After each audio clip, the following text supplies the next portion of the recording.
오늘 말씀은 갈라디아서입니다. 1장 6절 7절 그리고 10절을 읽겠습니다. 그리스도의 은혜로 너희를 부르신 이를 이같이 속히 떠나 다른 복음을 따르는 것을 내가 이상하게 여기노라. 다른 복음은 없나니 다만 어떤 사람들이 너희를 교란하여 그리스도의 복음을 변하게 하려 함이라. 10절 읽겠습니다. 이제 내가 사람에게 좋게 하랴 하나님께 좋게 하랴 사람들에게 기쁨을 구하랴 내가 지금까지 사람들의 기쁨을 구하였다면 그리스도의 종이 아니니라. 아멘.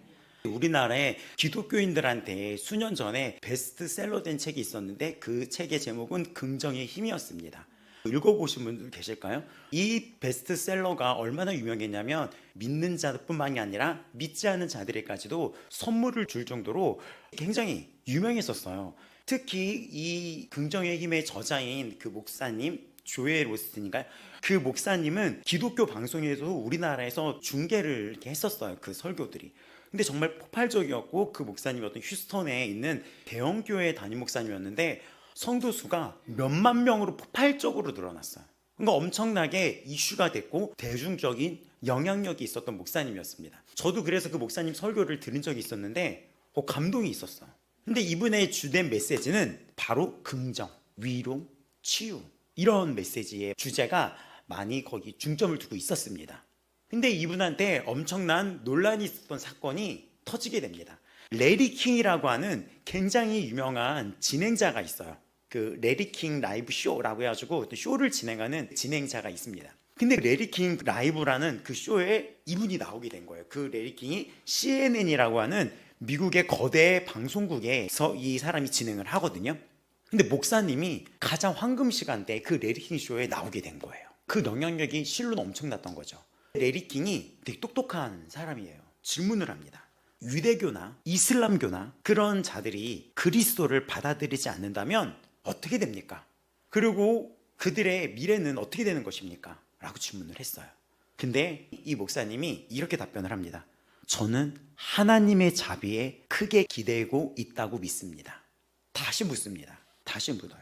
당신이 믿는 것처럼 믿지 않는 사람들이 있습니다. 근데 믿지 않는 사람들은 저주받는다고 생각합니까? 여기서 말하는 성경의 저주는 심판이거든요. 믿지 않는 사람들은 제 아래 저주 아래 있다가 심판받는다고 생각합니까? 라는 질문이었어요. 근데 이렇게 답변했습니다. I don't know 라고 답변을 했어요. 한 번 더 물어봤는데 하나님의 자비하심에 맡기겠습니다. 이렇게 한 거예요. 논란이 일었습니다. 예수 그리스도가 유일한 구원이라는 그 이야기를 말하지 않은 거예요.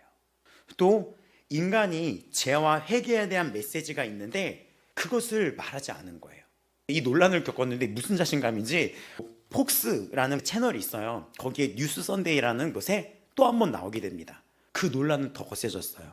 미국 대선을 앞두고 미국에 어떤 후보가 올라왔는데 그 후보가 몰몬교였어요. 그 공화당 쪽의 후보가. 몰몬교가 뭐냐면 이단이에요. 짬뽕을 시키는 거예요.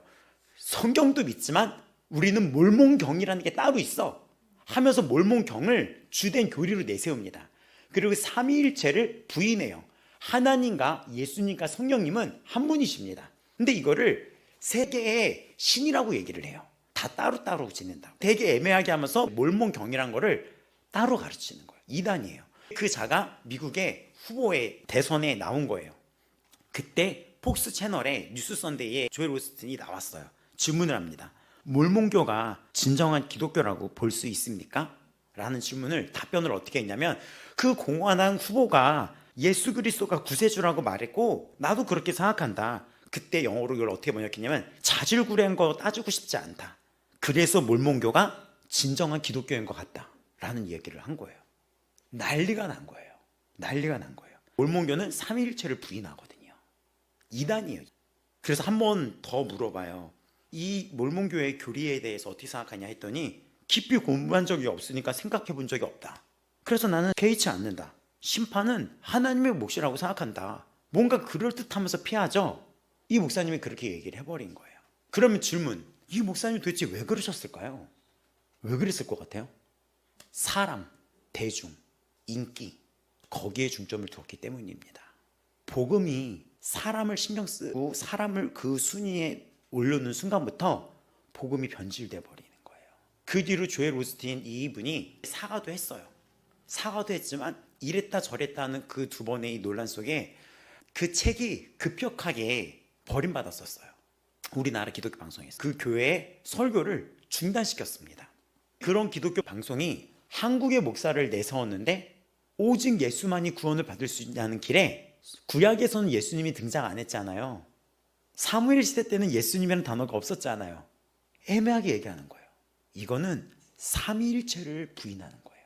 여러분 창세기부터 하나님과 예수님과 성령님은 함께였다는 것을 여러분 아셔야 됩니다. 삼위일체예요. 구약에서 예수님이 없고 신약에만 예수님이 있기 때문에 둘이 따로 있고 창세기 때는 예수님이 없었어. 이거 아니에요. 함께 있었어요. 그 이전에도 지금도 이거를 아셔야 돼요. 이분도 대중적으로 인기가 굉장히 많아요. 사무엘상하 보면 예수님이라는 단어 없잖아요. 그러면서 제가 오늘 묵도 때 읽었던 예수가 길이요 진리요 생명이니 나로 말미암지 않고서는 아버지에게로 올 자가 없느니라 라는 그 말씀을 가지고 어떻게 해석하냐면 그 말씀 우리한테 한 거 아니에요. 도마한테 한 거잖아요. 이렇게 얘기하는 거예요. 근데 조회수가 100만 조회수가 넘으면서 사람들이 논란이 일어났었어요. 그게 김학철 그리고 연관 검색어로 유튜브에 이순신 치면 나와요. 왜냐면 이순신 지옥 가요? 이거의 질문에 대한 답변이 그렇게 이루어진 거거든요. 근데 그 사람의 영향력이 꽤 있어서 그 댓글에는 수많은 댓글이 달기 시작했는데 종교는 그러면 마음 수양하는 곳이었구나 라는 어떤 기독교가 변질되는 답변들이 우르르 쏟아진 거예요. 그리고 그런 수많은 공격에 답변을 하지 않습니다. 왜냐면 그 사람은 그 방송국의 간판 스타가 되어버린 거예요. 기독교 방송도 지금 현실이 이렇게 돼버렸어요. 기독교 방송은 왜 그 사람을 내세웠을까요? 인기 때문인 거예요. 이것이 오늘 갈라디아에서 나왔던 바울이 10절에 내가 사람들에게 좋게 하랴 라는 오늘날의 현재 상황으로 연결되는 우리에게 경고일 수 있습니다. 사람에게 좋게 하랴. 너무나 무서운 얘기예요. 갈라디아서를 먼저 살펴본다면 바울은 서신을 썼을 때 항상 데살로니가 전후서를 기억하겠지만 칭찬과 감사를 아끼지 않아요. 근데 갈라디아서는 유일하게 바울이 쓰신 서신 중에 칭찬이 없습니다. 도입부를 보게 되면 단호하고 격렬한 어조로 시작이 돼요. 이를 헬라어로 보게 되면 굉장히 감정적인 격양된 그런 단어들을 바울이 사용한다는 걸 보게 돼요. 쉽게 말해서 화가 나 있는 채로 이 서신을 쓰게 돼버리는 거예요. 왜 그랬습니까? 복음이 변질되는 거예요. 갈라디아 지역의 교회들이 세워지고 그로부터 한 2년 뒤에 그런 소식이 들려오기 시작합니다. 이들이 뭐 이래도 괜찮대. 이렇게 예수 믿어도 괜찮대. 다른 어떤 타협들, 다른 복음이 들어오기 시작하니까 바울이 분노를 표현하면서 단호하기 시작하는 게 갈라디아서예요. 그래서 갈라디아서는 칭찬이 없어요. 왜냐? 복음에는 타협이 없다는 거예요. 복음에는 일체의 양보가 없어요. 양보를 할 수가 없어요. 오직 예수 그리스도가 복음이란 것은 좋은 게 좋은 거지라고 말을 할 수가 없는 거예요. 그거에 있어서 바울이 아주 칼을 빼어들어서 단호하게 말하는 게 갈라디아서입니다. 또 오늘 여기 1장 10절에 나왔던 사람의 기쁨을 구하는 문제는 이때뿐만이 아니라 현재도 지속되는 거예요. 이들은 왜 그 당시에 예수 그리스도의 복음을 받았음에 불구하고 왜 이렇게 흔들렸을까? 당시에는 로마의 지배를 받고 있었는데 로마의 지배 아래서 인정받던 종교는 유대교였어요. 그거는 안정적이었죠. 근데 이 기독교는 불안정하고 하나님이 우리의 창조주이시다, 하나님이 신이다라는 이 고백은 로마의 위협이 될 수가 있었고 로마의 박해를 받을 수가 있었어요. 불안정하잖아요. 편하고 싶은 거예요. 신앙생활 편히 하고 싶은 거예요. 그냥 좋은 게 좋은 거라고 하고 싶은 거예요. 한 발을 걸친 신앙, 단호하지 못한 신앙, 죄를 죄라고 말하지 못하는 신앙, 죄를 덮으려고 하는 신앙, 이 모든 것들이 이들을 이탈하게 만들었습니다. 여기 나왔던 이탈도 군대 행렬에서 이탈했을 때 쓰는 단어를 사용하면서 이들이 질서를 어지럽힌다고 얘기했던 거예요. 바울의 서신은 이처럼 교회의 질서를 강조합니다. 근데 이 갈라디아서는 칭찬이 없어요. 왜냐하면 이 복음은 생명과 연결되어 있는 거기 때문에 여기에 그냥 단호한 거예요. 복음은 생명입니다. 또 4절에 보면은 우리를 건지셨다. 또 3절 은혜와 평강. 또 6절 그리스도의 은혜로 불렀다. 그 은혜가 무엇입니까? 4절에 나와요. 예수께서 너희들에게 오신 이유가 이 악한 세대에서 우리를 건지려고 그 죄를 대속하기 위해 자기 몸을 대속했다. 죽으셨다.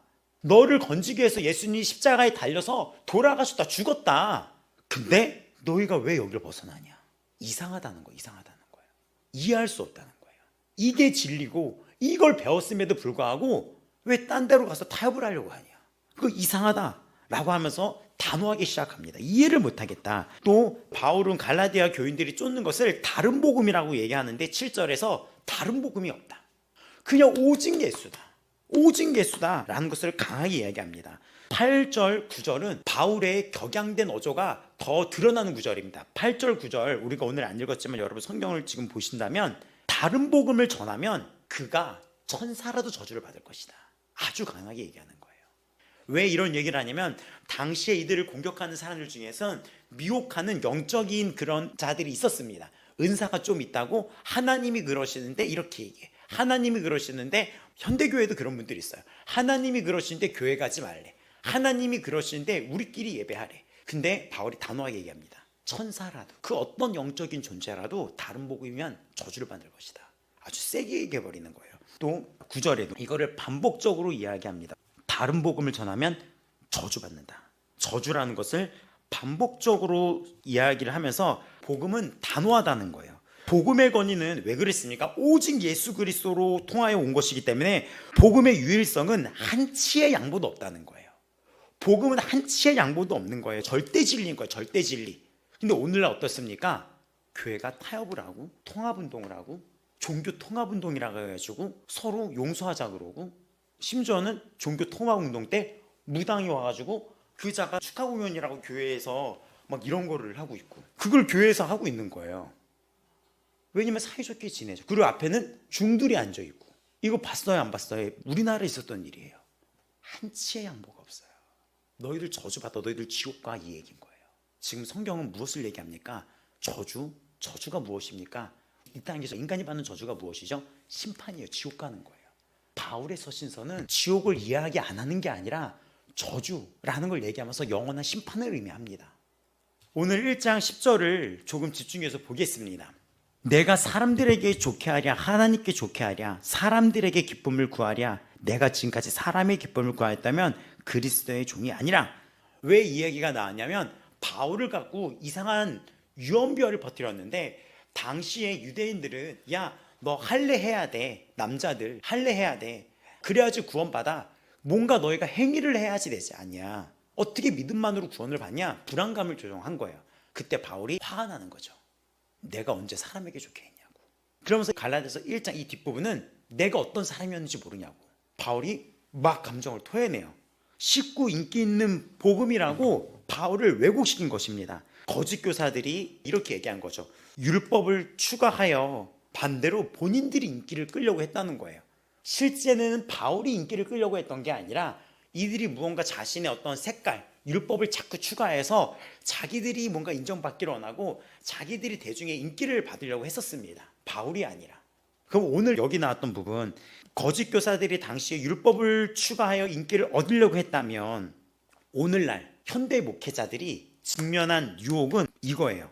복음의 불편한 진리, 지옥 심판을 의도적으로 제거하거나 축소함으로써 대중적인 호감과 교인 수를 유지하려는데 위기가 나타나고 있습니다. 진짜 교회의 위기는 성도의 수가 아니에요. 어떤 목사님이 그러시더라고요. 설교가 점점 나이스해진다는 거예요. 우리나라의 설교가. 하지만 우리나라의 8, 90년대에 부흥 집회를 경험해 본 적이 있으신 분들 계십니까? 죄, 회개, 통탄, 성화 이거에 대해서 굉장히 목사님들이 세게 얘기했어요. 굉장히 세게 했어요. 강대상 앞에서 나가는 이 언어가 욕설도 나갔었어요.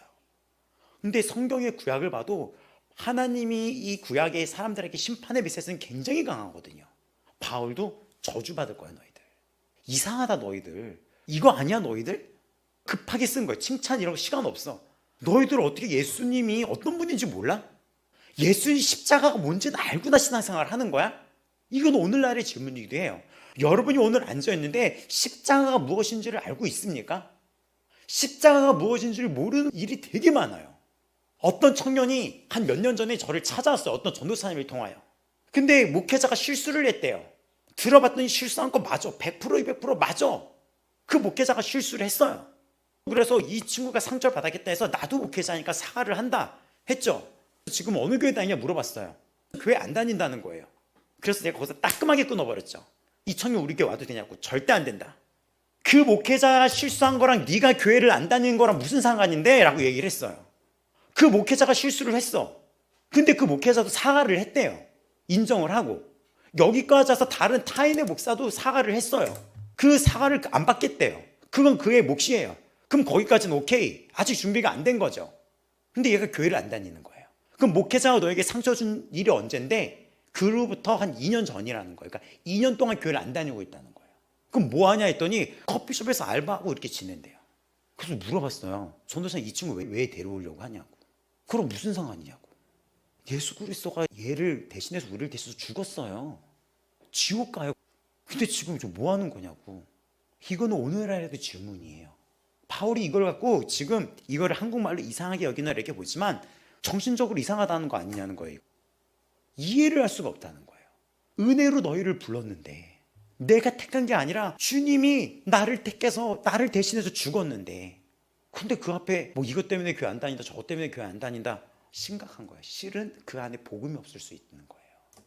또 교회 문제는 복음을 가르치지 않을 수도 있습니다. 또 가정에서는 부모가 자녀에게 이 복음을 제대로 안 가르쳐 줄 수도 있어요. 모태신앙은 그대로 끌려다니거든요.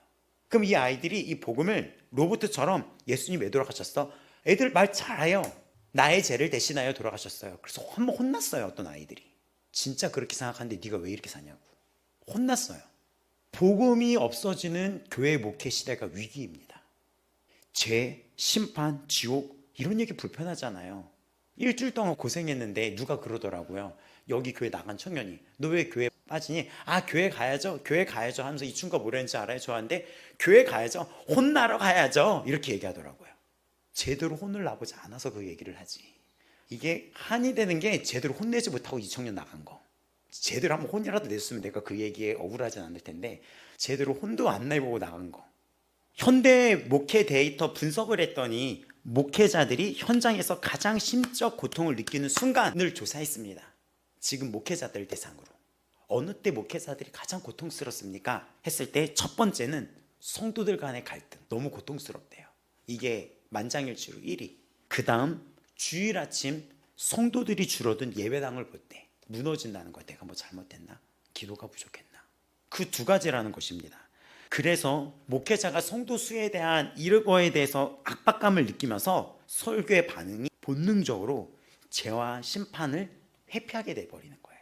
대신에 위로, 축복, 성공, 긍정적인 메시지, 성도들의 귀에 듣기 좋은 심리적으로 편안한 메시지, 이러한 메시지의 선호가 오늘 갈라디아서 1장 10절에 나오는 사람의 기쁨을 구하는 행위가 되어버렸습니다. 복음의 핵심인 회개, 십자가, 고난, 이것이 빠져버리고 있는 거예요. 십자가가 없는 메시지가 나아가고 있습니다. 사도 바울은 청중이 듣기 불편하고 힘든 것을 알았지만 그것이 하나님이 기뻐하시는 책망이었기 때문에 강한 어조로 교회를 책망하는 거예요. 이 책망 듣기 힘들거든요. 막말로 이런 거거든요. 너희들 지금 이것 때문에 교회 안 다닌다고 하는데 지금 무슨 또라이 같은 소리야? 정신병자 같은 소리야? 이해를 못하겠네. 바울이 이렇게 화를 낼 수 있는 이유는 무엇일까요? 예수 그리스도의 죽음을 아니까, 그분의 죽음을 아니까 이렇게 성을 낼 수가 있는 거예요. 지금 뭐 하는 거냐고. 십자가 죽음 앞에서 그 강한 어조로 책망을 해버리는 거예요. 이들이 듣기 싫어하는 걸 알면서도. 그러나 현대 이 목회 현장에서는 죄의 심각성, 지옥의 현실성, 심판의 피할 수 없는 불가피성, 이런 것들을 주제로 삼지 않습니다. 대신에 자기 존중, 또 이런 어떤 인격에 대한 존중, 이런 것들을 강조해요. 왜냐? 요즘 자기 존중 시대다.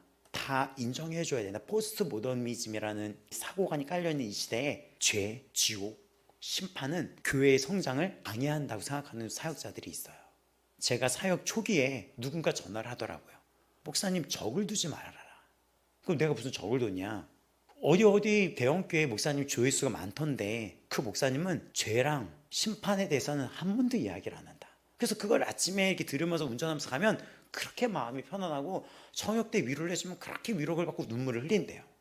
근데 목사님도 가끔은 그러지만 가끔은 죄, 심판, 부끄러움, 우리는 하나님을 무서워해야 된다. 그걸 들으면 앉아있는 게 너무 싫는다는 거예요. 그러니까 성도수를 늘리기 위해서라면 그 불편한 자리를 만들지 말라고 하는 거예요. 성경은 그렇지 않습니다. 사도 바울이 불편해서 말 안 합니까? 해야 돼요. 책망해야 됩니다. 강하게 책망해요. 강하게 책망합니다.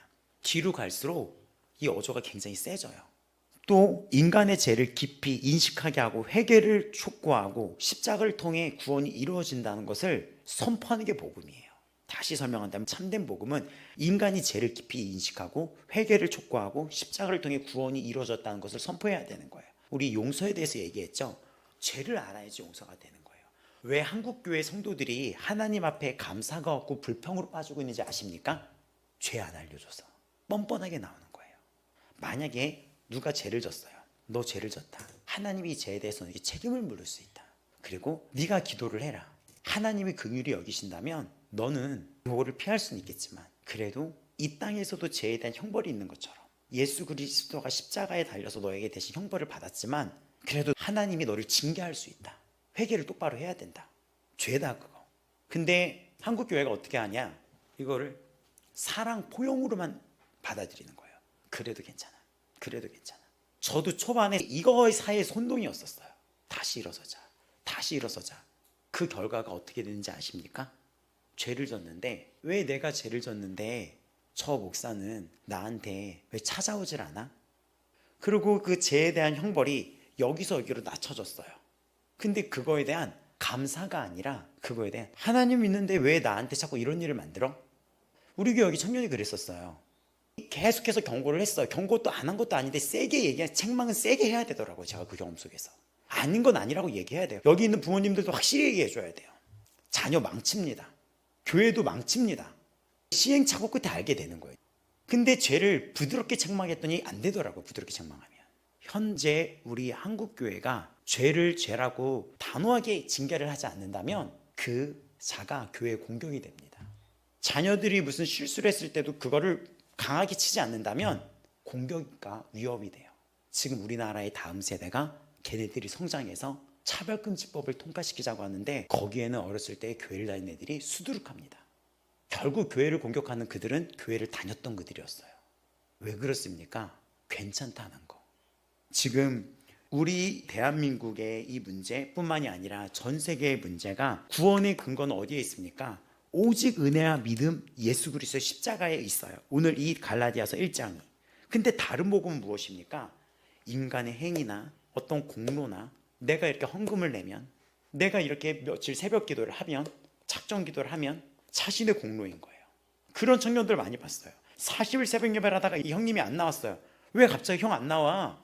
야, 내가 이렇게 했는데 내 형편을 봐라. 나아지냐? 그래서 속으로 바보 아닌가 싶었어요. 예수 십자가의 죽음을 모르는 거예요. 이런 신앙 많습니다. 오늘도 여러분 그 십자가 나를 대신해서 달려 돌아가신 그 십자가에서 흘리신 그 선혈, 그 붉은 선혈이 생생한 그 피를 의미하잖아요. 그 생생한 피를 여러분이 오늘도 보고 있는지, 나를 대신해서 죽은 그 선혈에 내가 같이 못 박혀서 진짜 십자가에 못 박히고 있는지, 내가 정말 나는 죽고 있는지, 그리고 난 정말 은혜를 받은 자인지. 예배는 자발적인 겁니다. 십자가가 없다면 이 자리에 서 있을 수가 없어요. 이게 나예요. 이게 나. 오늘도 죄를 짓고 연약한 이 육신을 입고 살아가는 게 이게 우리인 거예요. 구원의 길이 없어요. 나라는 존재는. 근데 왜 나한테? 왜 나를 예수 그리스도를 알게 하시고 십자가를 알게 하시고 그 울고 있는 나에게 또 네가 울고 기도하면 또 용서해 주신다고 하셨는지, 이번 한 주도 또 넘어지고 또 죄를 졌는데 왜 이런 나를 또 받아주고 맞이하고 계신지. 근데 이 십자가의 구원의 은혜를 우리가 얼마나 깨닫고 지금 신앙생활을 하고 있습니까? 예수님이 계속 나에게 무언가를 해줘야 될 대상인 거예요. 십자가의 용서의 의미, 죄를 깨닫게 하는 그 용서가 참된 용서가 무엇인지 모르기 때문에 뻔뻔해지는 거예요. 그 죄 앞에서. 다음 세대들이 그런 청년이. 그래서 제가 내가 잘못한 게 무엇일까를 고민해 봤는데 정이었던 거죠.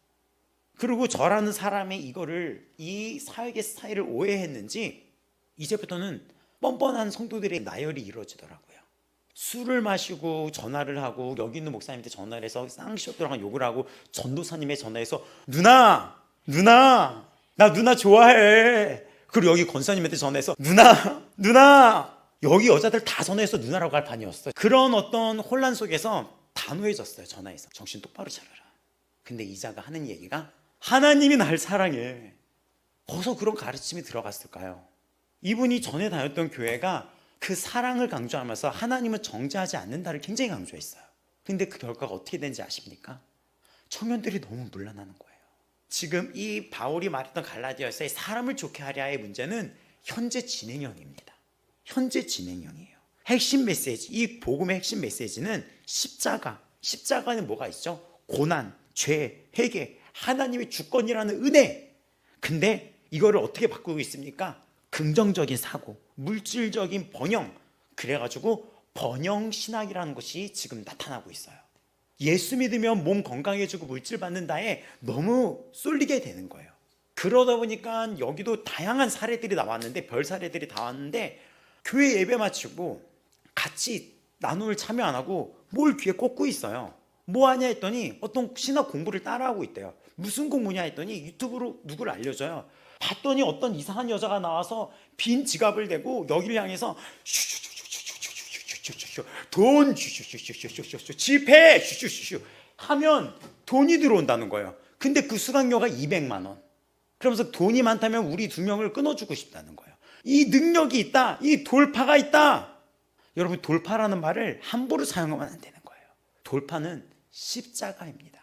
죄의 돌파, 사망의 돌파, 인내. 이게 무슨 돌파? 그러면은 되게 편하지. 그 직장 다니지 않아도 되잖아, 우리. 그게 되게 편하죠. 거기에 심취해 있는 거예요. 번영신학이 굉장히 안 좋은 열매로 나타나고 있습니다. 긍정신학, 아주 교묘하게 말씀들을 끌고 와요. 근데 우리는 최종적으로 걸어가야 될 이 길이 예수 그리스도의 십자가임을 왜 모르십니까? 나는 죽고 예수를 사랑한다는 걸 왜 모르십니까? 로마서 8장은 현재의 고난은 앞으로 나타날 영광과 비교할 수 없다고 얘기해요. 그 무엇입니까? 우리 삶에는 고난이 필수적으로 나타난다는 거예요. 로마서 읽으면 우리 이 삶의 고난은 필수적으로 나타날 수밖에 없어요. 왜 그랬습니까? 우리가 육에 대해서는 죽어야 되니까 고난이 오죠. 내 육신을 죽이는 게 얼마나 고난입니까? 나를 죽인다는 게 이 싸움이 얼마나 힘드니까. 근데 지금은 이거 하지 말자는 거예요. 싸움하지 말자는 거예요. 그래서 만들어진 것이 구원파. 또 목회적 기준은 하나님을 기쁘시게 하는 게 목회적 기준이 돼야 되는데, 사람의 기쁨과 지지를 구하며 대중적인 인기로 나아가는 것입니다. 그래서 사역자의 마음을 가장 아프게 하는 가장 탑2 두 개가 무엇이냐면 성도들의 갈등. 너무 괴롭대요. 너무 괴롭다는 거예요. 그게 1위. 그리고 같이 그 양대로 차지했던 것이 무엇이냐면, 딱 사역자가 섰는데 성도가 없을 때 나오는 사역자의 눌림. 제가 초반에 중고등부 사역자를 했었을 때 우연일 건지 진짜인지 모르겠지만 내 사역자의 영성이 약간 영적인 상태가 성도수랑 연결되는 날도 있긴 있더라고요. 그럼 내가 딱 왔는데 그때 저를 도와주셨던 그 선생님이 계셨는데, 지금 교장 선생님으로 계신 분이었는데, 그분이 오셨는데 되게 겸손했어요. 전도사님, 오늘은 아이들이 많이 안 왔어요. 근데 오히려 나를 걱정하는데 나는 무슨 생각하냐면, 어저께 지은 죄 뭐 있나? 그저께 지은 죄 뭐 있나? 그러면서 자꾸 그렇게 생각하는 거예요. 그러니까 이 성도들이 없는 것은 나의 죄 때문이라고 생각하는 사역자들의 그게 있어버린 거예요. 그러면 맨날 이 사역이 어떻게 했어요? 맨날 죽을 죄인이 되는 거예요. 나는 죽을 죄인인 거예요. 목회가 기쁘지가 않는 거예요. 죽을 죄인이 되는 거예요. 내가 제일 죽을 죄인인 거예요. 그럼 성적수가 숫자가 많아지면 하나님은 나를 용서해 주셨나 보다. 성도가 줄어들면 난 더 회개해야 돼. 내가 죽일 놈이야. 성도들이 많아지면 하나님이 나를 이제 용서해 주셨어. 그러니까 이상한 병이 걸려요. 그러다 보니까 이 방법이 나에서 설교의 방식으로 바뀌어버리는 거예요. 여러분 힘드셨죠? 이러면 성도들이 울고 되게 좋아하더라고요. 제가 드리고 싶은 얘기는 이거예요. 성경은 책망이 담겨있다는 것을 반드시 아셔야 됩니다. 이사야, 예레미야, 오늘 이 갈라디아서까지 요한계시록에 나왔던 7교회만 읽어보세요. 책망이 필요한 거예요. 하나님의 자녀이기 때문에 히브리서는 징계를 한다는 거예요. 그게 없으면 내 자녀가 아니라는 겁니다. 한 영혼의 정말 온전한 구원이 힘든 사회가 왔습니다. 뭘 몽교도 진리라고 얘기하는데 수만 명의 사람들이 바글거리는 그 교회가 있으면 뭐합니까? 거기에 이슬람에도 구원이 있다고 얘기를 하는데 다 지옥 가게 생겼어요. 거기서 몇이나 구원을 받을 수 있을까요? 오직 예수만이 구원을 받을 수 있는데, 성교와 강의를 하는 교수님이 있어요. 그분이 이 얘기를 하시더라고요.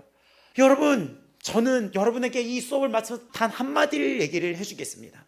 여러분, 한 영혼, 진짜 한 영혼을 살리는 목회의 시대가 왔어요. 그런 사역자가 되어주세요.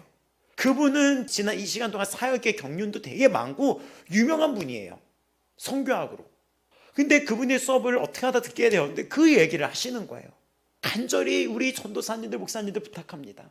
한 영혼, 숫자가 아닌 진짜 한 영혼을 찾아서 우리가 이끄는 목양의 시대가 왔습니다.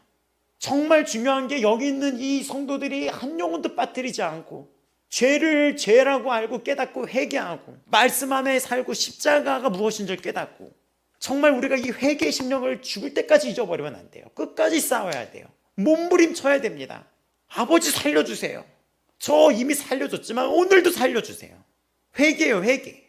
오늘도 감사합니다. 이게 나입니다. 하나님이 이런 존재가 나예요. 이런 존재가 나인데 이런 존재가 목사가 된 거예요. 하나님 이런 존재가 나예요. 이런 존재가 권사, 이런 존재가 장로, 이런 존재가 집사, 이런 존재가 교회 다니는 교인이라는 크리스천의 이름을 갖게 된 거예요. 너무나 부끄러운데 내가 부끄러움으로 끝나지 아니할 것은 주께서 나를 부끄러움에 내버려두지 않고 나를 구원하사 주의 자녀 의롭다 하셨습니다. 오늘 이 주의 은혜가 없으면 나는 살 수가 없어요. 주의 은혜가 아니면 살 수가 없어요. 오늘도 나를 살려주고 이 죄와의 싸움 속에서 내가 주의 능력으로 일어설 수 있게 해주세요. 주가 오시는 날 넉넉하게 주님을 맞이하는 신부가 되게 해주세요. 이 고백의 기도가 너무나 사라지고 있어요. 오늘 갈라디아서는 정말 우리에게 있어서 복음은 유일성이라는 것을 포용주의, 상대주의, 혼합주의라는 것으로 이상하게 변질시키고 있습니다. 번영복음이라고 하는 거, 모든 신자에게 물질적인 번영, 건강, 물론 이것도 필요합니다. 하지만 너무 이것을 추구하다 보면 예수님이 가르친 섬김과 제자도의 방향이 반대로 나갈 수 있는 거예요. 또 이러한 신학의 가장 문제는 고난의 제거예요. 십자가를 회피하고 그냥 편한 것만 취하려는 축복을 잘못 오해하는 거예요. 긍정적인 사고의 목회가 신자들에게 당신은 되게 가치 있는 사람이다, 하나님은 나를 사랑한다 라는 위로만은 제공할 때 죄의 개념은 심각한 영적 문제 대신 그냥 심리적인 상처, 치유, 회개 대신 자기 회복, 또 그리스도의 은혜가 아닌 자기 실현, 이것이 오늘날의 현대판 율법주의입니다. 이것이 현대판 율법주의예요. 이쪽으로만 가는 거예요. 위로와 고난을 제거하면서 하나님은 당신을 사랑한다는 거. 전에 경험했던 교회도 이 문제가 굉장히 시급했어요. 여러분, 문란하면 안 되거든요. 싸워야 돼요. 지금 이 문란이 대한민국 교회에 엄청난 위협이 되고 있어요. 목회자부터 다 가리지 않고 엄청난 위기예요. 모든 미디어도. 근데 여기서 싸워나가는 게 얼마나 힘겨워요.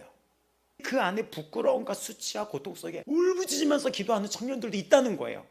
근데 어떤 친구는 하나님이 나를 정죄하지 않으셔 사랑한다고 얘기를 합니다. 십자가의 죽음이 무엇인지, 예수님이 왜 죽으셨는지 모르는 게 여기 1장 4절에 나왔던 우리를 건지시려고 우리 죄를 대속하기 위해서 죽었는데, 우리 죄를 대속하기 위해서 죽었다. 복음의 출발에 대해서 그냥 단도직입적으로 얘기합니다. 예수님 진짜 죽으셨어요. 나 때문에. 그 죽음 없으면 난 오늘도 살아갈 수 없어요. 그 죽음 없으면, 그 십자가의 그 붉은 선혈과 그 고통과 그 인내와 고난, 예수님의 눈물과 살의 찢겨짐, 하나님과의 가장 큰 형벌이었던 단절, 내가 하나님과의 관계가 끊어진 걸 예수님이 다 담당하셔서 그 관계를 연결했던 십자가, 그거 없으면 내가 여기서 하나님을 아버지라고 부를 수가 없는 거예요. 십자가의 복음이 지금 희석되고 있습니다. 교회가 대중과의 충돌을 피하려고 하는 그 과정 속에서 걸림돌이 되지 않으려고 복음이 희석되고 있으며, 포용주의는 마음의 진정성이나 순수성만 있다면 구원받을 수 있다는 이상한 종교다원주의라고 하는 것을 열어버렸습니다. 아까 말했던 긍정의 힘을 썼던 저자 목사님은 뭐라고 얘기했습니까? 당신이 믿는 것처럼 믿지 않는 사람들은 저주 아래 있는 거 맞습니까? 저는 잘 모르겠습니다. 비난이 있다는 걸 알지만 그것이 제가 할 일이라고는 느끼지 않습니다. 저는 모르겠습니다. 그리고 유대교나 이슬람, 그리스도를 받아들이지 않는다면 어떻게 되는 것입니까? 하나님의 자비에 기대고 있다고 생각합니다. 포용주의. 그래서 그 교회가 너도 나도 강연 듣듯이 몰려간 거구나 생각해봤더니 그분의 책에는 십자가가 없었더라고요. 그냥 그 집을 꿈꾸면 된대요. 근데 우리는 여기 나그네잖아요. 이겨내야죠. 내가 꿈꾸던 집에 못 들어간다 하더라도 우리의 영원한 척설 받으면서 이겨내야죠. 그렇지 않아요? 우리는 나그네예요. 너무 긍정을 강조하다가 그게 안 되면 하나님께 감사가 아니라 불평이 나가는 거예요. 원하면 된다며. 심지어는 사역자들도 그런 얘기를 해요. 하나님 부자라며 나 왜 이렇게 고생하는 게. 사역자들도 그런 얘기를 하는 거예요. 심지어는. 복음이 무엇입니까? 여러분 삶에 불만 불평은 왜 나오고 있는 것입니까? 힘들다고 여러분이 토로하는 이런 모든 것들의 그 중심은 무엇입니까? 오늘 그 영혼을 하나님이 데려간다면 여러분의 입술은 지금까지 하나님 앞에 어떤 용도로 쓰임받았던 것입니까? 우리가 깨달아야 됩니다. 다시 복음 앞으로 나아가야 됩니다. 다시 복음 앞으로 나아가야 돼요. 다른 복음이 없습니다. 요한복음 14장 6절 예수께서 이르시되 내가 곧 길이요 진리요 생명이니 나로 말미암지 않고는 아버지께로 올 자가 없느니라. 유일한 길이 예수님이십니다. 유일한 길이 예수 그리스도 되십니다. 우리는 죄로 인하여 하나님의 거룩함 앞에 설 수가 없는 존재였어요. 인간의 선행이나 종교적인 노력이 결코 죄가 없는 하나님 앞에 접근을 할 수가 없었어요. 예수 그리스도는 인간의 죄를 대신해서 죄값을 치르신 유일한 통로이자 유일한 대속자이십니다. 이 사실을 믿음으로 하나님께서 우리가 의롭다 하셨다고 칭하셨습니다. 이걸 아셔야 돼요. 여러분 이 복음 잊고 지내진 않습니까? 잊고 지내진 않습니까? 복음 앞에 여러분 눈물 흘립니까? 십자가 앞에 복음 앞에 눈물 흘리고 있습니까? 나 같은 죄인 살리신 십자가가 정말 나에게 은혜라고 말할 수 있습니까? 사도행전 4장 12절은 다른 이로서는 구원을 받을 수 없다. 다른 이로서는 구원을 받을 수 없나니 천하 사람 중에 구원받을 만한 다른 이름을 우리에게 주신 일이 없음이라 하였더라. 여기서 이 이름은 예수 그리스도를 의미합니다. 빌립보서 3장에서 바울은 자신이 자랑할 만한 모든 유대적 배경과 율법적 의를 배설물로 여겼어요. 오직 그리스도를 아는 지식을 가장 고상하게 여겼습니다. 구원이 인간의 배경과 행위가 아니라 오직 예수 그리스도를 믿는 그 믿음으로 말미암아 의인이 된다는 사실을 확증시켜주고 있습니다. 갈라디아서 1장 6절 다른 복음이 없고 다른 복음을 따르는 것을 내가 이상하게 여긴다. 요한복음 14장 6절 예수께서 길이요 진리요 생명이시며 사도행전 4장 12절 다른 이로서는 구원을 받을 수 없고 천하 사람 중에 구원을 받을 만한 다른 이름을 우리에게 주신 일이 없다. 빌립보서 3장은 내가 이 사실 앞에 이 땅의 모든 것을 배설물로 여겼다고 의미합니다. 우리의 불만 불평은 지금 어디에 묶여 있는 것입니까? 십자가 앞에서는 감사뿐이 못해요. 하나님 앞에. 하나님 나에게 왜 그러셨냐가 아니라 감사뿐이 못하는 거예요. 죄송합니다 뿐이 안 나오는 거예요. 죄송합니다. 살려주세요. 살려주셔서 감사합니다. 하나님 저를 불쌍히 여겨주세요. 하나님 저 좀 불쌍히 여겨주세요. 이 연약한 존재가 저입니다. 하나님 때로는 싸우고자 하는데도 또 넘어져요. 근데 이런 존재가 목사예요. 이런 존재가 어디 사람들이 교회 다닌다고 말하는 그 교인이에요. 하나님 이게 저예요. 목사로서 자격이 없고 교인으로서 자격이 없어요. 더 나아가 구원받을 행위가 내 안에서는 찾아볼 수가 하나도 없습니다. 근데 오늘도 주님은 주의 보좌 앞으로 담대히 나와라고 말씀하시고 너희 연약함을 동정하지 못할 리가 아니라고 말씀하시며 내가 너를 끝까지 사랑한다고 말씀하시며 그리스도의 사랑에서 끊을 자가 없다고 말씀하시며 내가 너를 구원의 날 반드시 속히 오리라 말씀을 하십니다. 주님 저는 아무것도 아닙니다. 우리는 두 번째 사는 인생입니다. 복음으로 사는 거저 사는 두 번째 인생이 시작되었습니다. 주신 이도 주님이시오 가져가는 이시도 주님이십니다. 주여 자격 없는 죄인을 오늘도 불쌍히 여기시고 주의 뜻대로 저를 온전케 하도록 저를 주의 능력으로 이끌어 주시옵소서. 불쌍히 여겨 주시옵소서. 대한민국 교회가 다시 복음 앞으로 나아가게 하여 주시옵소서. 다른 복음이 없습니다. 주님 앞에 불만 불평을 할 수가 없습니다. 하나님은 나한테 왜 그러셨는지 말할 수가 없습니다. 이런 일들이 터져 나오는 것이 우리가 죄인이란 것을 이 담당 목회자나 설교자가 가르치지 않았기 때문입니다. 하나님 용서하여 주시옵소서. 용서하여 주시옵소서. 담당 목회자가 죄를 죄라고 책망하지 않고 예수 그리스도의 십자가의 죽음을 인본주의로 바꾸는 것에서 이런 문제들이 터져나오기 시작했습니다. 다시 복음 앞으로 가게 하소서. 성도들이 죄와 싸우는 고난의 길을 기쁨으로 치열하게 싸우면서 나아가게 하여 주시옵소서. 하나님, 예수 그리스도의 복음의 은혜와 그 평강함으로 우리 아버지 마음교회가 진정으로 들어가게 하여 주시옵소서. 어떠한 책망이라도 주 앞에서 달게 받으며 긍휼하신 십자가의 은혜 앞으로 우리가 자복하고 회개하며 나아가며 일어서게 하여 주시옵소서.